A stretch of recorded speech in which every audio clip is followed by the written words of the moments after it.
Now playing movie reviews in 20 Qs. Simon says, hello good people and welcome to the podcast Movie Reviews in 20 Qs, the show where we review a movie by asking 20 weird and wonderful questions about it.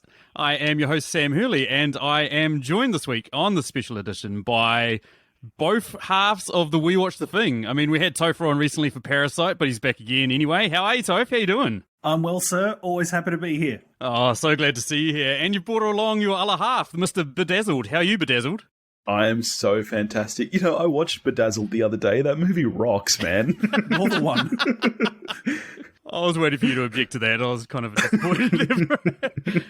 Yeah, good to have you back, Billy. It's been a while, not since bloody Godzilla, King of Shit. Yeah, Godzilla, yeah. That was a great movie. Better than this, for sure. Holy fucking, that's the world's shortest podcast. See ya, bye. See yous. Thanks for having me on, Sam. It's been great. But yeah, the movie that we are doing, well, you can tell by the name of the podcast, we are doing Die Hard with a Vengeance.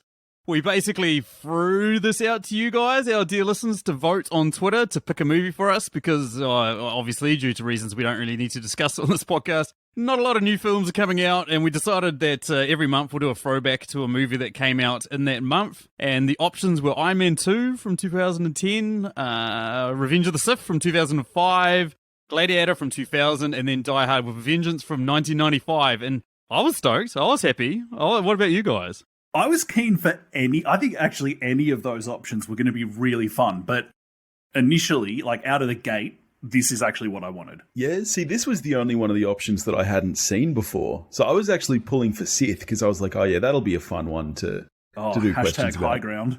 Yeah. But no, I was happy to get this because it forced me to watch yet another Die Hard movie. So I've now seen 2 of them. Excellent. What did you do with your youth, man? I was busy watching rad stuff like Bedazzled. Anyway, just looking at the technical information for this film, it came out obviously in 1995, as we mentioned. Had a budget of $90 million, went on to gross $366 million worldwide. Directed by John McTiernan, who did Predator, did Die Hard, Hunt for the Red October, Medicine Man, pass, Last Action Hero, and then Die Hard with a Vengeance. Quite a good run. We did Hunt for Red October 2 days ago. We just did a McTiernan fest. Holy shit! Well, there you go. There's a bit of cross promotion for your podcast already. Can I do an early controversial opinion? Yes. Hunt for Red October, best Connery performance ever. But The Rock exists, man. Fuck Untouchables. Untouchables is bog average. No, The Rock rocks. It does. But no. Fair enough. I'll have to give it a rewatch. I can't remember ever being that plussed about it. Oh, it's not a great film. Well, there you go. There's a seal of approval from Toph. He's not in Die Hard with a Vengeance, though. Oh, yes. Back to the movie. Where was I? IMDb have it at 7.6 out of 10. Rotten Tomatoes has it at 52%. Metacritic at 58%. And if you haven't seen this film, you're not planning on rewatching it or any of that sort of stuff, basically one of us is going to hit you with a plot for this film.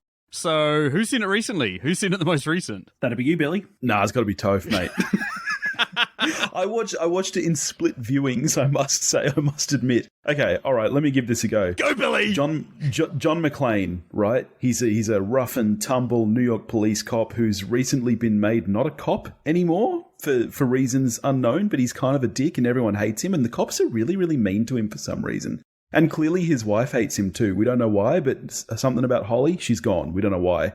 Anyway, he gets well, no, not him, his boss. His boss gets a phone call. The economy of your storytelling is stunning, Billy. We are literally 2 minutes into the movie. Hey, we're like second for second at the moment. His boss gets a phone call, right? It's this dude called Simon. He wants to play a game called Simon Says, and he wants to play it with McClane, right? Now, McClane has to do whatever Simon says, or Simon is going to blow shit up. That's the movie. Yeah. Fuck it, why not? I love how you overloaded the first 2 minutes and then underloaded the rest hour. I don't want to spoil the back half for people, right? Oh, we've got to spoil the shit out of this. If people haven't seen this, we're definitely going to be spoiling this. There's your little warning. Obviously on this podcast, what we do is we review a movie by asking 20 weird and wonderful questions about it. We start with 10 that can be applied to any film. Then move into 3 personal questions and usually finish on a listener question, which we did this week. And we used to give our scores before we did our compliment sandwich, which is our first question, but we've changed that because we found ourselves basically giving out a compliment sandwich in ways of justifying our scores. So we're going to move into it, the one that we start on, the compliment sandwich, which is one thing good, one thing bad, and one thing good about this film. And Bedazzled, since you haven't been on here for a while, why don't you lead us off? Go on, bro. Alrighty. My first good thing is Willis, man. This must be like one of the last performances where Willis was actually trying. Like those first couple of minutes where he's there and he's like soaked in booze and he's just giving it his all. He fucking rocks in this movie, man. And you think about Willis over the last 25 years and this is not the Willis you think of. So that's my first good thing. My bad thing is the title. And not the like, when you think about the title on its own, Die Hard with a Vengeance, that's a cool title. I just wish that they didn't have Die Hard in there, because especially once you know that this movie wasn't written as a Die Hard movie, it totally doesn't feel like Die Hard at all to me. So I kind of just wish that wasn't there. My other good is the premise. I really dig the whole Simon Says thing. It feels like a 90s action premise, and it just really works. Yeah, good points here, Billy. What would you give this as a score out of 10,000 bombs? All right, I did a little sneak on you before when I said Bedazzled is better than this. This movie is amazing, man. This is an 8,926. Ooh. Okay, yeah, we can still be friends. Yeah. Billy's gone big. Billy's gone very big. This movie rocked so hard.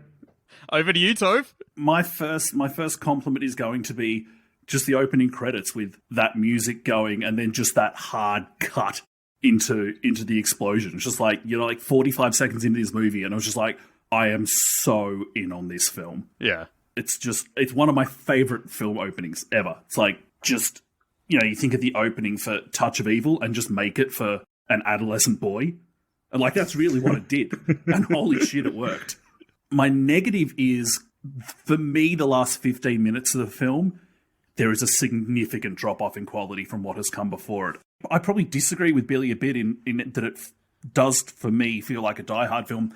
Some of that's, I probably can't just escape the fact that it's the first one I saw, so of course it does. But I think if you look at the transition from, okay, we get Die Hard in a building, Die Hard 2 is Die Hard in an airport, it's still contained but bigger, and then in Die Hard with a Vengeance we get Die Hard in a city, so still kind of contained but bigger again. Once they get out on the ship and then, in fact, even leave the country, I'm like, no, this is stupid. You should have just stayed probably on Manhattan Island or at least in the 5 boroughs. So I don't think the film ends that strongly. But then my next positive thing is that this proved that watching movies is better than homework. Because a question came up in a maths test and it was the gallons of water. And I was like, this is awesome. And it was one of those ones like, those tests where you not only got marks for the answer, but in showing the steps of how you got there. And I just wrote down the answer and then was like, do I do this? And I was just like, no, let's just go with honesty and just wrote down, I've seen Die Hard with a Vengeance, you idiots. I probably didn't say you idiots, but I did just say, I've seen Die Hard with a Vengeance. And a score, yeah, this film rocks. 8,398. Ooh, whole lot of bombs. My first good thing was one of Billy's. Yeah, I mean, it's not the extinction of Bruce Willis as an actor after this film, but it's pretty much an endangered species in terms of good performances from Bruce Willis. Like, we had Sixth Sense, we had Unbreakable. That was pretty much like the last hurrah of Bruce Willis.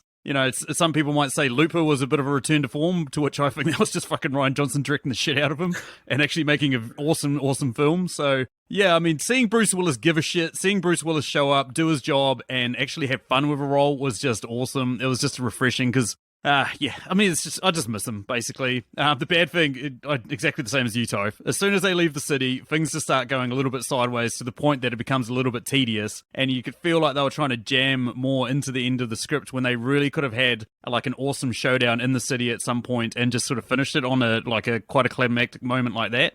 Final good thing for me is just seeing the practical action effects in this. It makes you reminiscent of those films from that time where they didn't have green screens completely surrounding every... Like, how many cars must they have crashed into things? Yeah, exactly. And like the drive through Central Park and shit like that. Like, there's so many of those scenes that you're like watching and you're like, okay, this is hooked me. This is great. And you just miss that. You miss seeing something that actually occupies a physical space on the screen that makes you actually believe that you're watching something happening, as opposed to just seeing green screen like CGI flying past your face. All that said, man, Billy, you're so strong. I feel like I need to beat you because holy shit, I love this film. Can I just, yeah, fuck it, 8,999. There we go. What a film. What an absolute film, which we'll obviously talk a little bit more about now because we're going to roll through the rest of our questions, first of which is question number 2. Billy, what is it? Okay, question number 2. What's something you noticed that you don't think other people might have immediately noticed? I will point out I've put this question in here because you guys actually work in the industry, so I'm going to see what you guys come up with. But yeah, what you got, Toph? So I didn't pick out any kind of industry technical thing at all. It sets it up and he hits it out of the park. The thing that struck me the last time I watched this was that M. Night Shyamalan kind of rips off this film in some way. Like, there's a point in this film where a train crashes, Bruce Willis walks away reasonably unharmed, and Sam Jackson is standing off to the side. 5 years later, Unbreakable. That is brilliant, by the way. That is brilliant. I like that.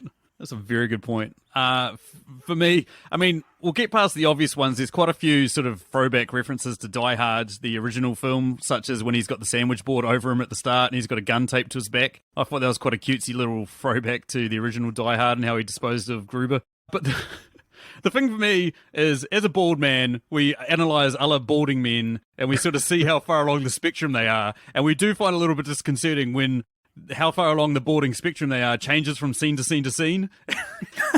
And that's what happens in this film is Bruce's hairline jumps around like no one's business. Almost jumps around like Captain Kangaroo. There you go. Which is another thing, obviously, is he mentions Captain Kangaroo in this, which is obviously a bit of a throwback to Pulp Fiction. Yes. I like that as well. I thought that was quite cute. I thought that's one that most people would have noticed, but yeah, still pretty good. What about you, Billy?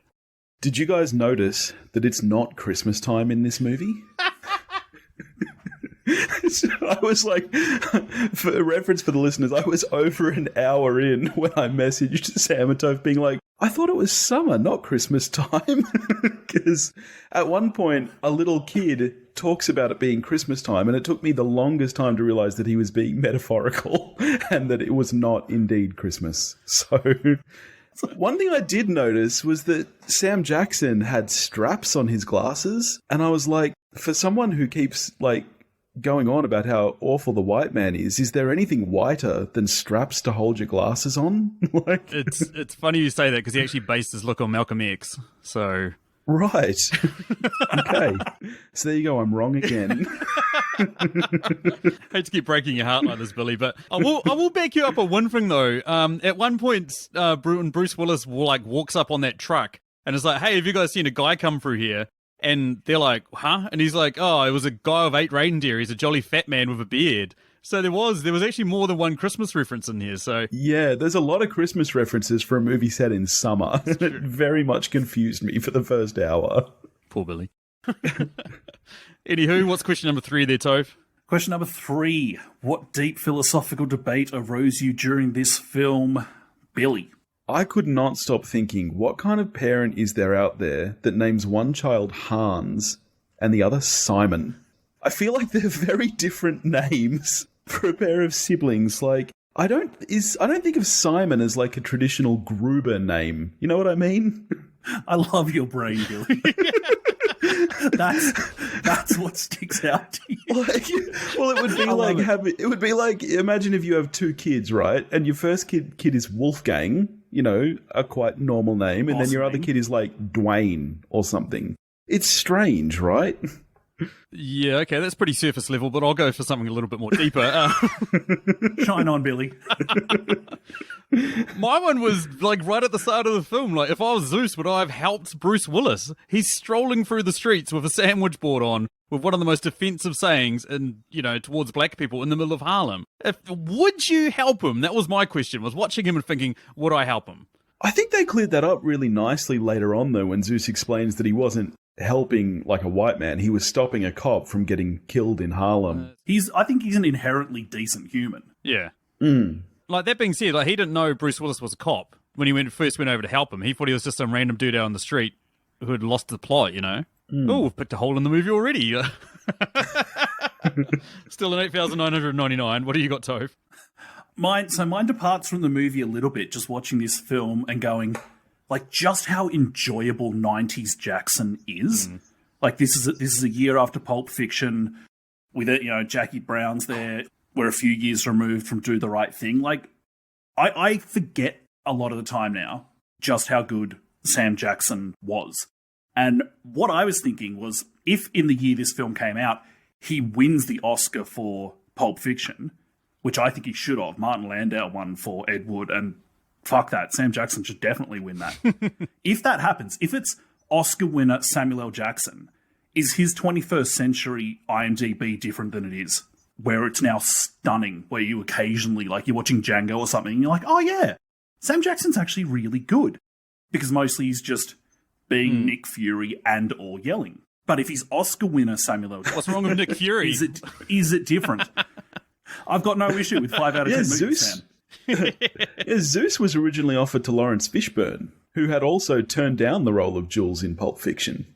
I'm like, yeah, that would have made a completely different movie. Imagine how different Lawrence Fishburne's life had been if he'd actually said yes to some of these roles, eh? Holy shit. You mentioned Sean Connery before.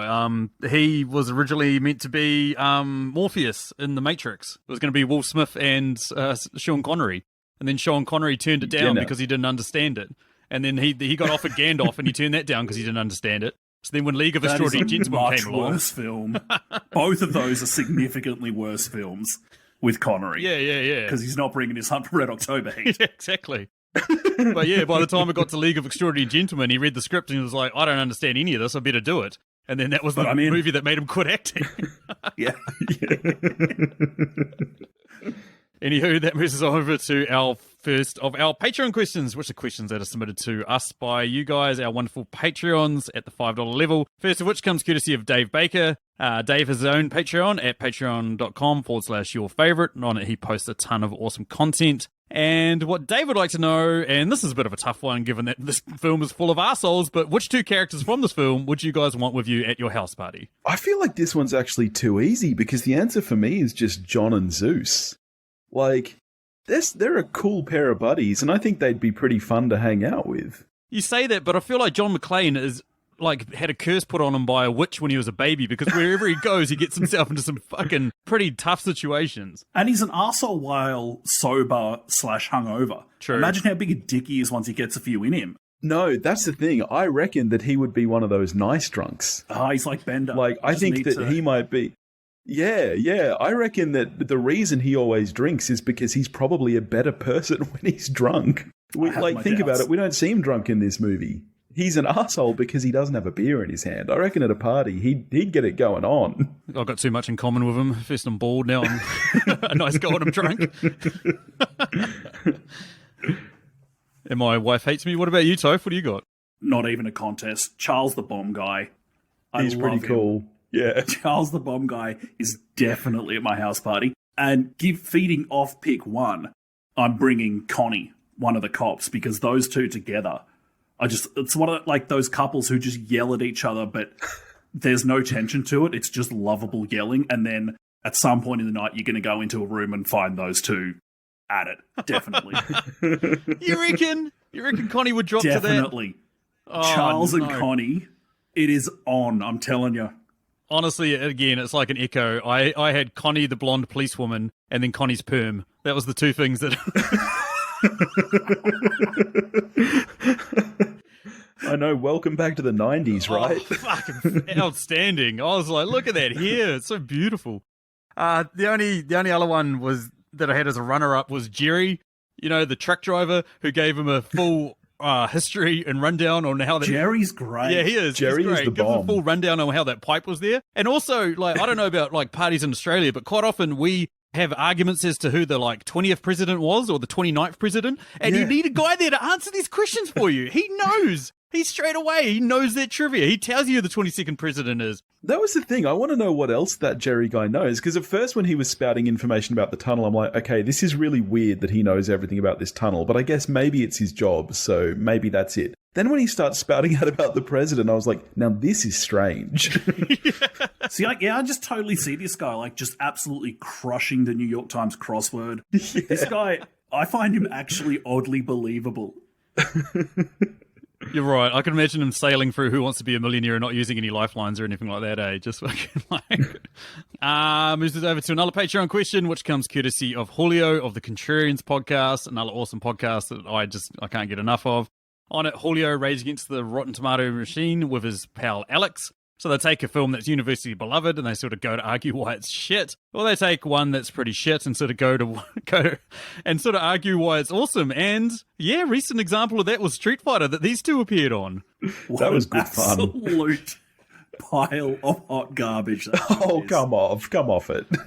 My goodness. If I've got any notes for you, Topher, it's that you didn't say very much during the section that was supposed to be positive.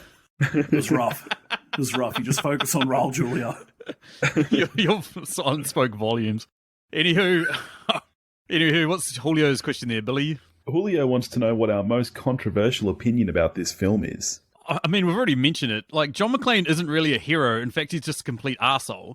Like, he treats Samuel L. Jackson like complete shit in this film. And I mean, aside from the fact he gets him wrapped up in all this other shit in what's happening, there's two scenes that made me go, what are you doing with Samuel L. Jackson? The first of which is when he shoots his way out of the lift and then comes out and Samuel L. Jackson's basically, winded his way down and comes down the bottom. And Samuel L. Jackson's like going, oh, what's going on? He's like, oh, there's a lift over there with 5 dead bodies. Not just that, there's like a lift over there with 2 dudes who've had their heads exploded. And you've just told some civilian to go check it out. And of course Samuel L. Jackson does. He goes and checks out a lift full of exploded bodies. Like, who the fuck does that to somebody? That's fair. But that's not the worst one. The worst one is when they get picked up on the boat and then they go to chase down Simon at the end. There's no reason why Zeus needs to come along with John in that helicopter to confront Simon anymore. They could have left him. They could have left him on the side of the street. They could have sent him on his merry way. Instead, he endangers him by taking him into effectively a war zone. Yeah, I'm with you, Sam. End of the film, not as good. Yeah. And it's like, why is Sam Jackson on the boat? Just no. Yeah. In the boat and then in the helicopter. It's just like, fuck yeah, let's just keep trying to endanger this poor dude. Meanwhile, what's happened to Samuel L. Jackson's store? Because he left his kids in charge of it and they've gone to school. And, we've seen Samuel L. Jackson stand up to all those gangbangers outside his store. He's going to go back to a smoking corpse of what his store used to be, basically. But he doesn't need the store anymore because he found something more valuable. Friendship. Oh, Jesus. Next. Who's next?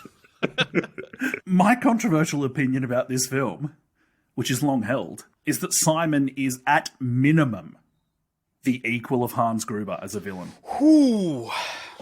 Now, Hans Gruber is an icon, and rightly so. Like, rightly fucking so. But Jeremy Irons in this film, holy shit. I agree with you 100%, Toph. I seriously do. Which brings me to my controversial opinion. This film, pound for pound, is better than Die Hard 1. Called it. Yep. Called it. This film is so much more fun. Like, don't get me wrong, Die Hard it's a good romp. It's a bit of fun. But this, it just takes me right back to 90s action films. Like Jeremy Irons as Simon is so cool. The whole Simon Says premise and the way he's always talking in riddles is just so much fun. And just such good action in this movie. Like you said, Sam, the special effects that are so practical are so well done. So growing up, as I said, this was the first Die Hard film I saw, and for quite a long time it was my favourite. And then at some point, watching Die Hard again, the original, I was just like, oh, wait a second, this thing's fucking perfect. Yeah. So if Billy, and I don't think this will ever happen, if Billy's movie-watching brain ever switches from adolescent teenage boy to adult, who knows, maybe his opinion changes. Well, this maybe is where my problem is, because growing up, I had a very adult movie watching brain. Like, growing up, I was mostly into classics or, much older films. And then now that I'm kind of hitting my 30s, I'm like, yeah, man, give me this 90s action crap. So yeah, maybe I'm just hitting that period now and maybe I'll grow out of it again. Just retrograde over there for Billy. Yeah. What you were about to say, that growing up, as a kid, you watched a whole bunch of adult films, and I was about to say, fucking hell, man. Well, that too. I mean, we all loved a little bit of SBS. Yeah, I mean, I love this film, but I'm the same as Topher. Again, similar experience. Growing up, thought this was the best Die Hard film, and then watched the original, I was like, they don't really go anywhere. They just stay in the one building. And I was like, in hindsight, it's like, fuck, that was what impressed you? The fact that they go different places? But Come on, brain. But The yeah, exact no. same thing happened to me with Raiders of the Lost Ark and Last Crusade. Yeah, same. Yeah, Like, same. As a kid, I was Last Crusade, and then at some point watched Raiders again and was like, "This is a perfect film." Yeah. Almost some rough stuff with Marion, but anyway.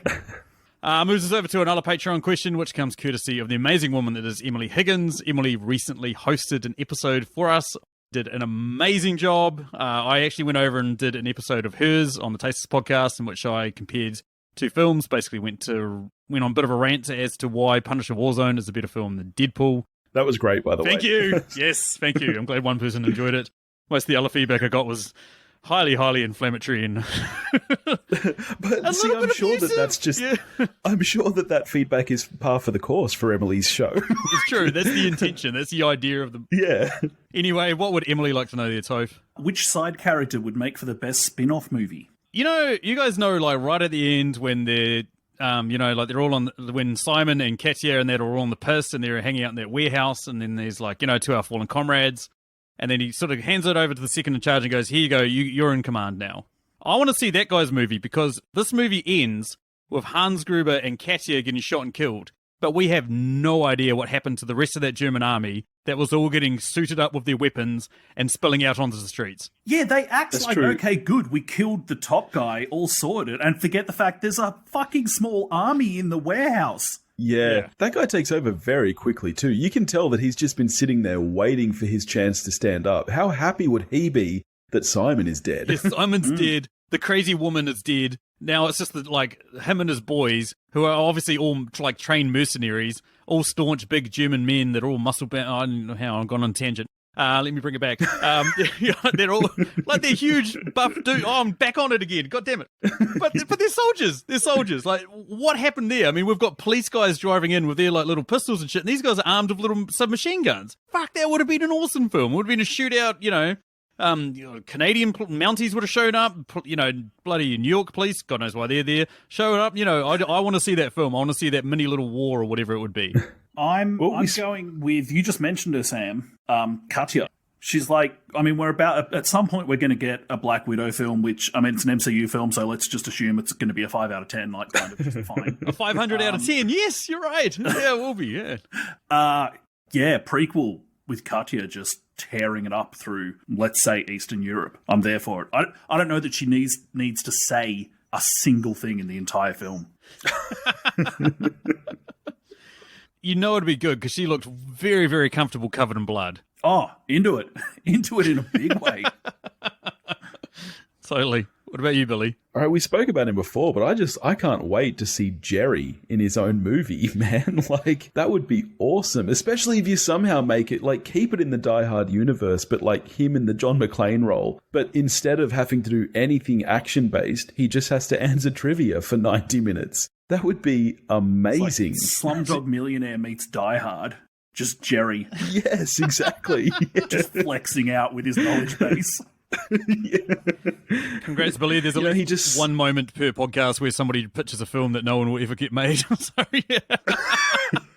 Oh, come on now. That movie would be amazing. It'd be something. I'd sign up for the Jerry Cinematic Universe. Yes. Just him popping into all kinds of shenanigans. He just, imagine he just keeps finding himself in these situations and he doesn't know how, but he just finds himself, needing to somehow help John McClane or help Batman. Like, he just pops in and out of all of these things. That would be amazing. What's the next question? Yeah. You guys are mean. I'm going to tell Stacey. I'm on your side with Jerry Billy. What are you doing? Thank you, Toph. He was all right. Don't get me wrong. Yeah, I can't see that character having too much legs. Anywho. He had 2 legs, Sam. You saw them. True. He walked. That's a good point. No, we didn't see him walk. We saw him driving a truck, and then we saw him hanging outside a police station. He managed to get from bloody underground to outside the cops, wherever they were, within the space of 10 seconds, man. That guy does know some shit, man. He knows some underground tunnels. He knows about crocodiles in the sewers. Yeah, he knows some shit, eh? Moves us over to question number 7, which is also a Patreon question. This question comes courtesy of Dan of the Netflix and Swill podcast, an awesome podcast that covers everything Netflix related. movie reviews, TV reviews, upcoming movies, trailers, etc., etc. It's just awesome. And what he would like to know is where would we have inserted Blink-182's All the Small Things into this film? I think when they steal the cab, which is an amazing scene that, you know, that kind of...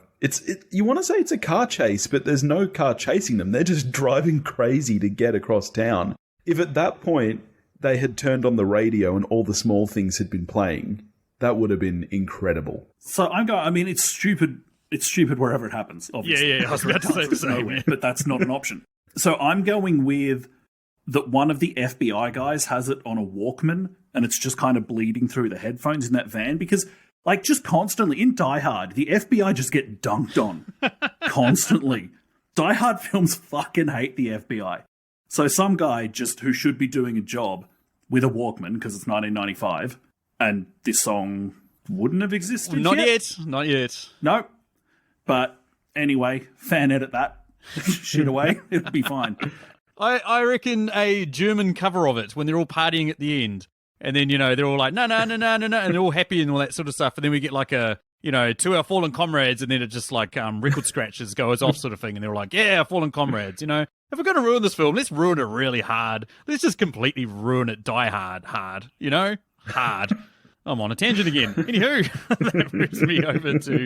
that moves us over to question number 8. What is there, Billy? Question number 8. What specific scene would stop you from channel hopping and get you to only watch this movie? I think I'm the gold heist. Yeah. Just the editing in that scene, the use of the music, Jeremy Irons in a muscle top, everything about that scene. There's no way I go past it. I'm up there as well. I would have gone slightly earlier than that. I just love that chase through Central Park. Well, again, it's not a chase. I just like their own high-speed pursuit against themselves to get through Central Park, to get to stop that bomb on time. Coupled it with, you know, like him throwing the bomb off the back of the subway. And it's one of those scenes that's just like, oh my God, this is a thrill ride. So yeah, I would have gone with that. For me, it's like really early. It's the sandwich board scene, which that is such a great scene. The way that's kind of put together, it's really tense. And if you just came on at that moment, you, like Samuel L. Jackson, would be sitting there going, well, hold up, what the hell is going on here? That's a great scene in a film. Mm. Really, the answer is like the first 90 minutes. Yeah. I've talked about how opening is good, point. But yeah, yeah. What's question number 9 there, Toph? What quote from this film would be the worst to hear straight after you finish having sex, Billy? Say hello to your brother.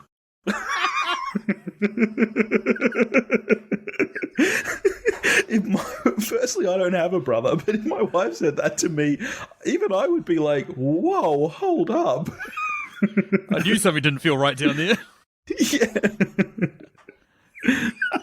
Fuck, I don't even know how to follow that. Oh, that's brilliant, Billy. That is brilliant. Mine was, we can't stand here with our freaking thumbs up our ass waiting for this thing to blow up. All right, so I've actually got my shortlist in front of me for this question. I didn't actually settle on one.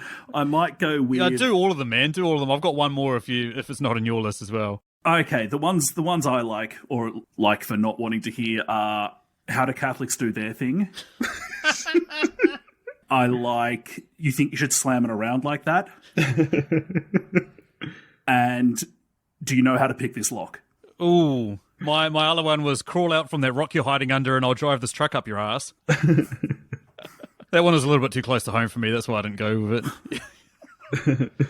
Moves us down to question number 10, which is, which character from this film would try and bang your missus if they were given half a chance? Well, I think the obvious answer is John, right? Like, he's a surly, grumpy motherfucker with no respect for anybody, and he clearly hasn't been laid in a while, so I don't think he would even give it a second thought. No, this is a slam dunk. You gotta say that, but you never really see him being like overtly flirty. Well, then again, there's no other females for him to be overtly flirty with in this film or anything like that, but it doesn't strike me as a man whore, if you know what I mean. I'm not saying he's going to be successful. The question is, we'll try. I'm not saying he's even going to flirt. I think he's going to go straight to want a root. Want a root, and do you have some aspirin? Yeah, I can imagine it, actually. Yeah. My answer was Katya. She's very sexually aggressive. I reckon, yeah, if she got half a chance to be alone with someone, shit, I mean, we've seen what she does to Jeremy Irons. Yeah, it's like some Xenia on a top aggressive. sack action going on with her. Exactly. Anywho, that moves us over to our personal questions. First up this week is Topher. What do you got there, Toph? All right. First up, who wins in a fight between Hans and Simon Gruber? Not who's a cooler character. Who do you like more? Who wins in a fight between Hans and Simon? Well, I think I need to clarify there. Is it a fist fight? Do they have weapons? Is it a fight of the brains? Like, what's going on here? I'm going to leave that up to you. I think maybe think Man with a Golden Gun, Battle of Wits / violence. I'm going to say Hans. I think that Hans might have the edge on a really well-rounded fight. I think if we're talking a fist fight, I don't think you can go past Jeremy Irons in that muscle top. I think he would take Hans down. But I think if you're incorporating brains into it, I think Hans is going to edge him out. Yeah. Yeah. Yeah, I've got to agree, basically. Yeah. I mean, like, Hans just strikes me as way more of an intellectual, whereas Simon seems like way more of a physical presence. So much so that, like, in the original Die Hard, there's that scene where Hans walks in with all with all his henchmen, and he's the only one that's not holding a gun. It's almost like a show of dominance of, like, I don't even need a gun. This is how manipulative and controlling and how intimidating I am, sort of thing. So, yeah, I would have gone with him. Yeah. I think Hans and his bespoke London suit are going down.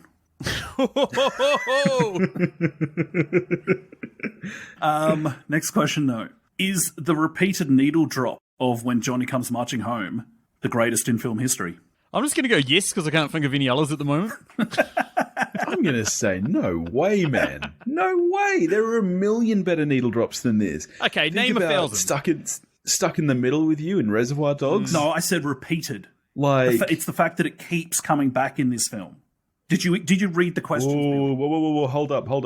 Oh, do you know what movie we're doing? Yeah, okay, it does say repeated there. I missed that. Okay. Yeah, maybe as far as repeated goes, maybe it is. Yeah. What about you, Toph? You got any other options here? I can't think of any that spring to mind. I absolutely love the shit out of it. I was humming it this morning, and my other half was like, thanks, that's now going to be in my head for 3 days straight. The problem for me is I don't associate it with badassery. I associate it with children's rhymes. That's why I just think hear it's so the ants awesome. go marching one by one. Same. I had to Google it because, like you, I was the ants go marching 2 by 2, and that's I think that's part of its brilliance. Do you think that's cool? You tie it in with like the whole Simon Says like children's games motif. Yeah, it's very cerebral. What are we saying, eh? What are we talking All right, now I love it. We're talking about a Die Hard film and how cerebral it is. Next question is a simple one because I just feel it has to be spoken about. Jeremy Irons circa 1995 in a muscle top. Are you in or out? I'm deep into that. I'm so in, I'm out the other end. I'm all the way in, baby. It should not work. It should be the most ridiculous thing you've seen on a screen. And it's awesome. It looks awesome in comparison because the most ridiculous thing you're seeing on the screen is his hair. I feel like that stupid bleached hair does not work for Jeremy Irons. And somehow it just makes the muscle top work all the more. Yeah, like you've literally read out my answer. It's like something about that frosted hair and those piercing eyes just kind of hypnotize you into thinking, oh my God, look at that man.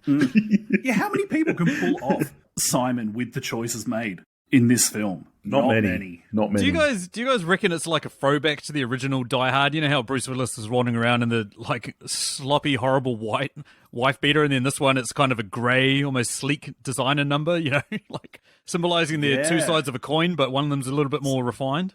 It's like if McLean was in a boy band. That's Simon Gruber.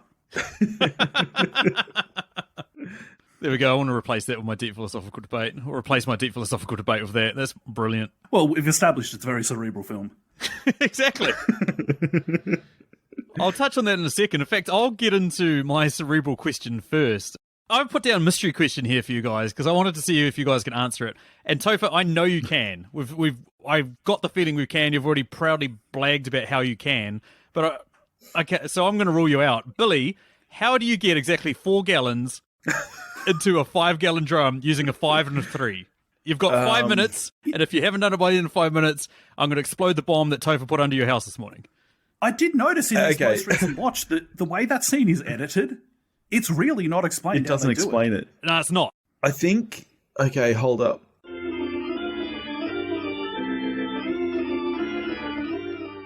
And that leaves you with 2. No.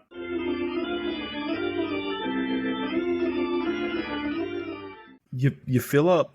It's really simple.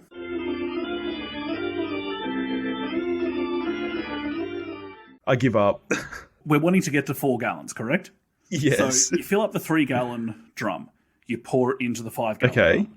You fill up the 3-gallon drum again. You pour it into the 5-gallon drum until it's full, leaving you with 1 gallon in the 3-gallon drum. With 1 litre. You empty the 5-gallon Yeah. drum. You pour the 1 gallon in there. You refill the 3-gallon, pour it into the 5, and you've got 4. Yeah, that makes complete and utter sense. Okay, my one for you then, Toph. If Billy has 7 wives, and those 7 wives have 7 cats, and those 7 cats have 7 kittens, how many are missing mittens? Probably all of them. Why would any of them have mittens? There you go. Right answer. Correct. Move on. Well done, Toph. You nailed it. Cats don't wear mittens. It's a fucking travesty and a load of bullshit. Moves me over to my next question. Obviously, me and Toph have a lot of love for the original film. And these, well, 2 of these guys popped up in the second one, I think. But anyway, I want to know from you guys, who do you reckon this movie was missing the most? Thornburg, Sergeant Powell, or Argyle? Powell, man. Powell is like McClane's, like... Soulmate. They just seem to go together to me. Oh, I'm definitely Thornburg. I think he fled to the East Coast to escape Holly, who he's terrified of. Simon could have fed him misinformation to like help with the plot and the panic and everything. I think Thornburg really can work in this film. If I wouldn't have Argyle. I would have loved it if Argyle was the cab driver that they stole the taxi off. Because Argyle has so much shit happen to him, it just would make complete sense. Anywho, that moves us over to Billy for his questions. What do you got there, Billy? Alrighty. So, in the movie, Simon makes John McClane walk around Harlem wearing something very rude on a sandwich board. What would be the worst thing to be forced to wear on a sandwich board around New Zealand or Australia? I reckon Toph is probably going to have something similar for me for New Zealand, which is just basically wandering around with a sign that says the All Blacks are a bunch of pussies. Yeah, I had anything pro Wallabies on a day we're playing the All Blacks. Not going to end well. My Aussie one was Steve Irwin was overrated. Oh. I mean, the other thing around Australia, if you had Don Bradman was overrated, that's not going to go down very well. Hello to all our North American listeners who don't know what cricket is. Fair enough. What do you got next, Billy? All right, my next question, and I think we kind of touched on this before. Does this really feel like a Die Hard movie to you? I guess maybe it's for me because I've only seen the first one and now jumping to this, and I don't know what happened in between, but this seems like almost an entirely different character to me, this John McClane. Does this feel like it fits into you guys? Yeah, so, I mean, yeah, as you mentioned, I totally stepped on this earlier in the podcast. For me, you can fill in the blanks of how John got to where he is at the beginning of this film, and I find it totally believable that this is where John is at right now. I also, like I said, I like the building of the raising of the scale of these films from building to airport to city. I'm probably 80-20. Like 80% of me feels like this is a Die Hard movie, and 20% makes me feel like as we talked about before, how they sort of go off the rails a bit with the ending. And that's the problem for me, is like that literally that last 20% where they're on a boat and then they're north of the border and that sort of stuff. I was like, this isn't a Die Hard movie. And unfortunately, that was what set up the preposterousness that came in Die Hard 4 and 5. It's, you know, when they go from being this quite grounded character that gets hurt, he gets injured, and he carries that hurt and injury throughout the rest of the film. You know, like he does in this to a certain extent, but like certainly in the original, you know, he injures his feet and then we see him slumping around for the rest of the movie. It sort of goes on and starts turning into he's a bulletproof superhero to the point that he's ramping cars off up into fucking helicopters and shit like that. Incredible, just quietly. You know, like you can sort of swallow it a little bit. Like in the first one, when he jumps off the side of the building with the bloody fire hose, you're like, okay, yeah, fine, that's a little bit preposterous, but we'll give it to him, sort of thing. But then, like towards again with the end of this, shooting down helicopters and all that sort of shit, it starts to get just a little bit more, like a little bit too ridiculous. So yeah. I think like for a film that was written initially not as a Die Hard film, I think it's like incredible how well it does work. Just the producers or the studio, whoever it was, who saw the script and was like, if we change this guy's name to John McClane, this is Die Hard 3. Because apparently the first hour of the script, like the only thing that is changed is names. It is just the script that was originally Simon Says. And they were just like, yeah, I'd believe cool, that. we just make it John McClane. I was reading too that apparently the script that was originally going to be Die Hard 3 which again was not originally it was another script that then they'd purchased for Die Hard 3. It was set on a cruise ship, and that eventually ended up becoming Speed 2. Like, I was reading about the life cycle of this script. It was something original, and then they bought it for Die Hard 3, and then Bruce Willis was like, no, that's too similar to some other movie. Under Siege? And then it eventually got sold to... Yes, Under Siege. And then it eventually became Speed 2. Like, one of the great passes of all time when Keanu was just like, nope. Yeah, fucking unbelievable. My final question... What is the best Willis-Jackson collaboration? Because I started thinking last night, there are quite a few, actually. I didn't even realize Sam Jackson was in this movie till I started watching it. But what do you think is their best collaboration? Like, anyone that knows me knows that Pulp Fiction's in my top 5 films of all time, so I can't really ignore that. You know, I've got a lot of love for Unbreakable as well, but yeah, it's got to be Pulp. It's got to be Pulp Fiction. I've seen it a million times, and every time I watch it, I enjoy it just as much as the previous time, so yeah. So Pulp Fiction was what I first thought of, but then I actually decided to rule it out because they don't share a scene in the movie. So it's true. Billy, I suspected that in the spirit of the question as I interpreted it, it's this. Hands down, this film. Right. For me, it's got to be Unbreakable, man. I just think they are so strong in that film. And, that was before Shyamalan really got up his own ass with the whole twisty type thing, and I think the twists that happen in that film feel much more organic than they do in later Shyamalan films. It's got to be that one. Yeah. It's a very good film, and to follow up Sixth Sense or something like that, that's like maybe not as good, but it's still very good, high quality as well. And you're right, like he started getting up his own ass, and that's what people expected from him, because The Village needed one in there, Signs needed one in there, and then by the time we got to bloody, what was it, Lady in the Water? Holy shit. Oh, man. Yeah. But M. Night stole it from this movie anyway. True. That's a good point. Yeah, cool. And that takes us down to the end, which is a listener question that we threw out there to you guys, our dear listeners, to answer for us. Got a ton of answers, but before we get into that, we're going to give our own answers so we're not influenced by your guys. The question this week was, what is our favourite film that also happens to be the third movie in a trilogy or franchise? Billy, why don't you start us off? What do you got? I mean, mine felt really easy, and I feel like you guys are going to make fun of me and laugh at me and stuff, but Chasing Amy. It's the third movie in the View Askew universe, and it's one of my all-time favourite films. I couldn't go past it. I know it doesn't feel like a franchise film, so I'm sure that someone out there is going to be like, that doesn't count. What do you mean out there? But for me, we can do that.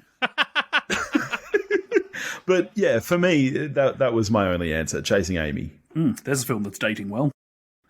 I think it is. Fuck.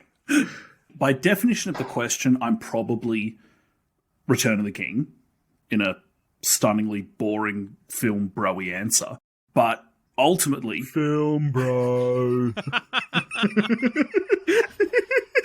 I think that's got to be a new thing. And I want to talk about Fight Club, which is the third Fincher film. Ultimately, my favourite movie hasn't changed since I was 5 years old. It's Return of the Jedi. Fucking Ewoks rule. Return of the Jedi. Yeah, I knew that was... Yeah, I could have made a bet on that would be yours. Obvious. I'm the same as you, man. Return of the Jedi is probably my favourite third film in a franchise. In terms of honourable mentions, we'll throw out a couple that we all enjoy, but I mean, my two would probably be Logan. Absolutely love that, considering how abysmal the first Wolverine was, and the second one was pretty average. And then I've got to give Taika Waititi a lot of love and piss off Topher by mentioning the MCU film. I go with Thor Ragnarok. Absolutely love Thor Ragnarok. It's brilliant. It's great. It's awesome. Not to mention Infinity War. That one's movie is amazing as well. And Captain America Civil War. Shall I keep going, Toph? Are you done yet? Iron Man 3. That's pretty cool. Then none of them are proper trilogies. They're just all episodic throwaway bits of entertainment, Sam. That's the hill I'll stand on and fight on. I don't give a shit. I fucking love them. Actually, I really like Ragnarok. Like, I don't think it's utterly exceptional, but I think it's a lot of fun. Considering how abysmal, well, not abysmal, but considering how average the first two films are, to actually take the character and do something fun with him and unique and interesting, yeah.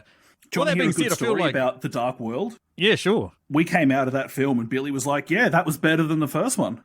That sounds like me.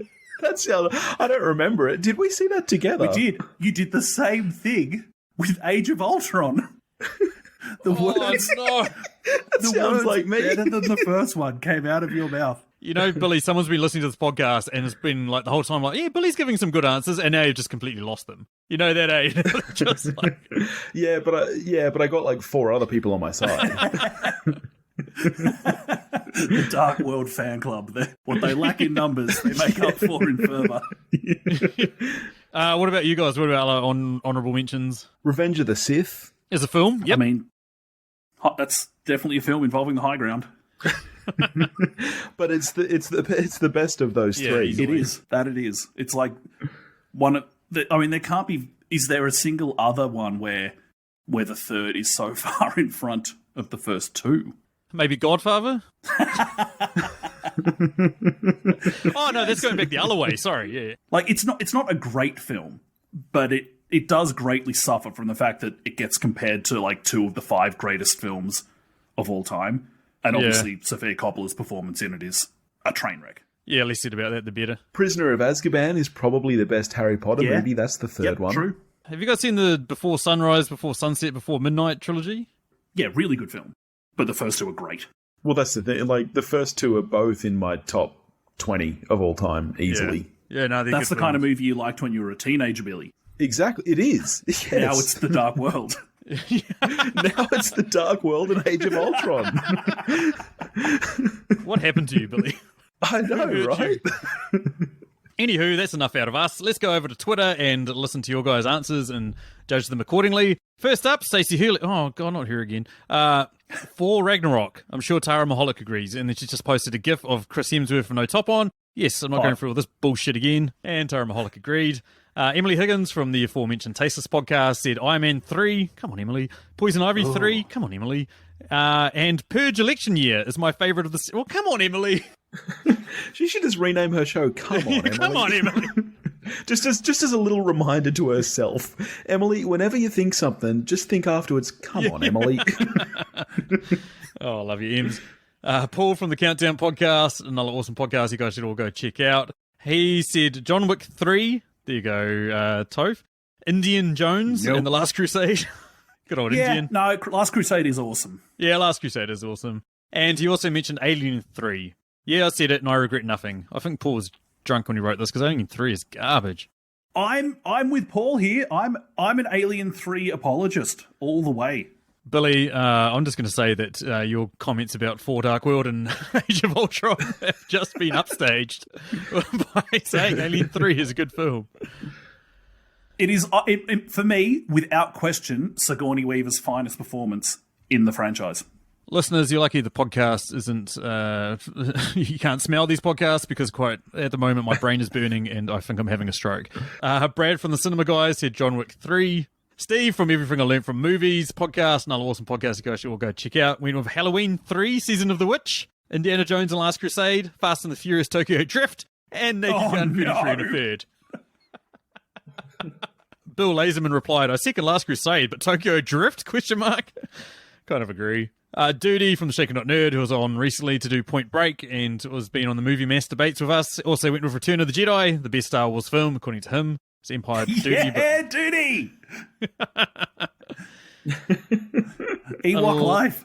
Ella Yini Silvermist went with Return of the King, John Wick Parabellum, and For Ragnarok. Hell yes, good answers. Renegade went with Return of the Jedi. Yes, Jedi keeps coming up, and I love it. Sin Explorers went with Army of Darkness. There's something new. There's a different one. This is my boomstick. Toph is currently taking off his clothes. Opposite Mario went with Return of the Jedi. Another good answer. Glenn McGregor went with Avengers Infinity War. I love you, Glenn. Dylan Knows said that he has a soft spot for Return of the Jedi, Indiana Jones and Last Crusade. What's that? I said Infinity War is cheating and also not a particularly good film. Agree to disagree. Dylan Knows says, I have a soft spot for... You motherfucker! Billy, is Infinity War not a better film than Endgame? I'm going to learn how to phase through a screen and punch Infinity someone. War is a million times better than Endgame. I mean, okay, that was a good measured response. Yeah. 1 million times better. Okay, not a million times better. Don't listen to these motherfuckers. They don't know what they're talking about. moves me over to Qui-Gon Glynn. He said, I watched this last night, but third movie in the trilogy-wise, I'm going to go with Back to the Future Part 3. Interesting. Said it's his favourite movie from the Back to the Future trilogy. Oh, that's... I thought, you do. Well, Holmes movies also went with that, with Back to the Future 3. Hold on to your seats, because Shishi, hashtag Dizrain, went with Mad Max 3. Wow. 2 men enter, 1 man leaves. The Nomcast went with Indiana Jones and the Last Crusade. Ronnie Castle for a ton at us. Return of the Jedi. Logan, Indiana Jones, Last Crusade. Dark Knight Rises. Interesting. Toy Story 3. Yeah, get that. Infinity War and Civil War. Agree with those ones, obviously. Word Salad Radio. Last Crusade. Toy Story 3. Captain America Civil War. Logan and Rocky 3. Mr. T. Yes. Is there the one with Hulk Hogan in as well? Oh, is Hulk at the beginning of 3 I can't or 4? remember. And he plays Thunderlips. I can't remember. Yeah. Passy Vitala said A Nightmare on Elm Street 3. Pint of Comics Sir John said Phantasm 3. James Finneran just said Mission Impossible and the Bourne series. The Good Evening Kiddies podcast went with Resident Evil Extinction. Ian Wilson said The Last Crusade. The last couple, Matthew M. went with How to Train Your Dragon, The Hidden World. Colby Mack said A Nightmare on Elm Street 3, Dream Warriors as well. And then quickly sort of backtracked on that and said, actually, no, John Wick 3. So good on you, Colby. Managed to get in there. And finally, our good friend Julio from the Contrarians went with a better Samuel L. Jackson film, Avengers Infinity War. There you go, Toph. Toy Story 3 is an interesting... I hadn't thought of Toy Story. That's a good shout. I think, Billy, we both think 2 is better than 3. I think that 2 is the strongest. Toy Story 2 is a nigh-on perfect film. It really is. 3 is still very, very good. Fun piece of trivia about Toy Story 2, because I'm never going to get another chance to mention this, but did you know Toy Story 2 was actually almost completely deleted? So it got deleted off the Pixar hard drives and everything like that. But somebody had taken home a version of the film on their laptop and had basically a backup copy saved on their laptop and then brought it to work when it was like about 90% done or something like that. Jesus. Wow. There was a TV station that Billy and I used to work at. Somebody once, formatted the system, effectively. And there was, every year at the Christmas party, there was an award named after this person as to who'd had the biggest cock-up of the year. And that was just the rubbish we produced. Imagine deleting Toy Story 2. Oh. Was that the Billy D Award? No. They named it after the originator, not the person who won it the most. Come on, Sam. Cool, and that takes us down to the end. Yeah, some great answers from our dear listeners. Thank you, everyone, for contributing. We love it when we hear from you guys. And also loved having these guys on. Thank you so much for coming on and talking about this film. Oh, thanks for having us, Sam. This was a blast. Absolutely. So what are we doing next week, buddy? Can we talk about the score? Stop stealing my catchphrase. I had a Billy bingo in front of me, Billy, and I'm trying to get through the last ones. We've done Tall Woman. But anywho, why don't you guys tell us about your podcast? Tell us how awesome it is and all that sort of fun stuff. We watched a thing that's our podcast. A podcast where an animator, editor, effectsy type person, that is Billy, and a camera and lighting person, that is me, talk about one film a week. It used to be mostly new releases. Right now, not so much. Funny that, eh? So, yeah, where can people find you guys, Billy? I'm going to get Billy to do it because the one time I heard Topher try and do it, it was abysmal, so... I'm all over it. You know nothing, mate. You know nothing, Jon Snow. You can find us pretty much everywhere. If you're listening to this, you can find us on the same platform. We're on everything at We Watched a Thing. We're on Facebook, Twitter, and Instagram, all under the handle We Watched a Thing. And we're at WeWatchedAthing at gmail.com. See? Yep. I got you this. You know it. Someone's been practicing. Anywho, yeah, that takes us down to the end. If you'd like to get in contact with us, you can find us at mostly on Twitter at Movie Reviews In. We also have a Facebook page at Movie Reviews in 20 Qs, or send us an email at mritqs@gmail.com. Upcoming episodes, absolutely no idea. We are open to suggestions as we deal with this whole no new releases. Although we will be doing an episode on Space Force, which is coming out on Netflix pretty soon, and might be funny, might not, who knows, we'll see. Anywho, that is thanks from me. Catches. See ya. Can you imagine a world immune to all forms of cancer? Ladies and gentlemen, the time has come for our 4th annual Livestream for the Cure. And this year, we need your help more than ever. Please join us May 27th through May 31st for 48 hours of live content from guests and podcasts around the world. We'll be aiming for our most ambitious goal to date as we try to raise $10,000 for the Cancer Research Institute. Please visit www.livestreamforthecure.com for more information on this year's event and how you can be a part of it. Together, we can make a difference.